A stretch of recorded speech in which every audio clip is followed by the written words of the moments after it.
Welcome to The Multi-Passionate Creative, a podcast where we talk about life as a creative, being multi-passionate, and learning graphic design. Today we're going to be talking about the role that inspiration plays in creativity.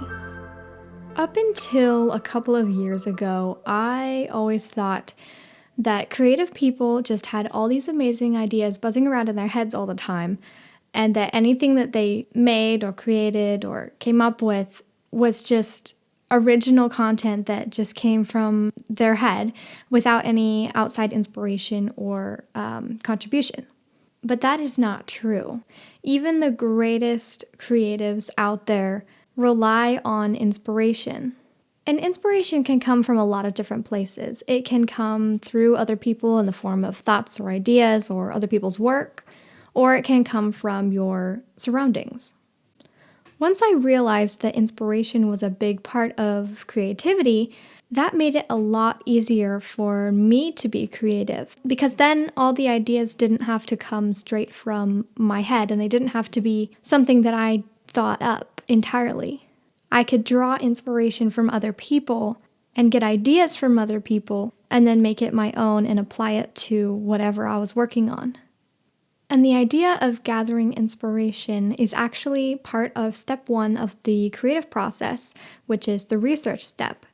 So within graphic design, when you're going through this creative process, step 1 is the research step. And in that step, you research who you are targeting your design to, and then you gather inspiration from other people's work or images related to whatever it is that you're designing, and then you pull ideas from all of that inspiration that you probably brought together into a mood board, and you use all that inspiration to give you a starting point for your design.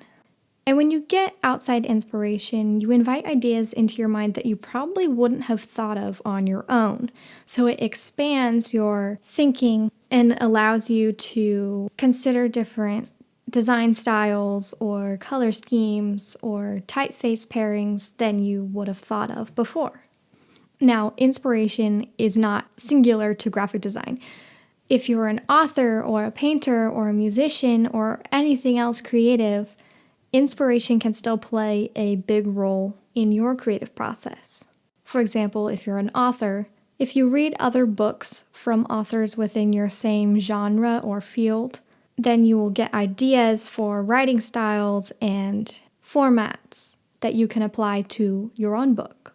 Or if you're a painter, if you look at other people's paintings, you can get different ideas for how to use color or different brush strokes or techniques that you might not have thought of before. So now that we know that inspiration is very helpful, what are some resources we can use to gather inspiration? I personally love Pinterest.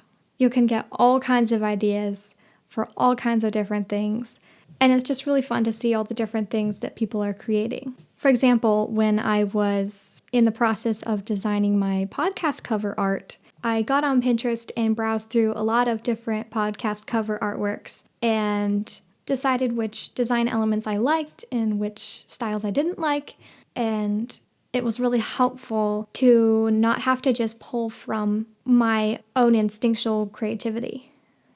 There's another facet of inspiration that I want to cover. So up until now, we've been talking about the form of the word where inspiration means something that you're looking to for inspiration. But there's another form of the word that is more of a state of mind, like being inspired, and I want to talk about that a little bit. You may have experienced this at some point in your life when inspiration strikes, quote unquote, and you find yourself really driven to do whatever it is that you were inspired to do. As creatives, this is a really important mindset to be able to get into, where we are highly inspired to do something and have a ton of creative drive pushing us to do whatever it is. I think it's really important to, whenever inspiration strikes, take as much time as you need to get the ball rolling, at least on whatever it was you were inspired to do right then. Because inspiration comes and goes, and you're not going to be as driven as you are right now in this moment when inspiration is striking. So if you can have the freedom in your schedule to be able to attack that thing right now, that is really important. So let me recap what we've talked about so far. Firstly, inspiration is very important for creativity. Second, it is not weakness to need to look to someone else's work for inspiration. Thirdly, when inspiration does strike, take action right now. If you can't get the entire project, whatever it was you're inspired to do, done right then, at least write down everything that you'll need to do for it and get started on it.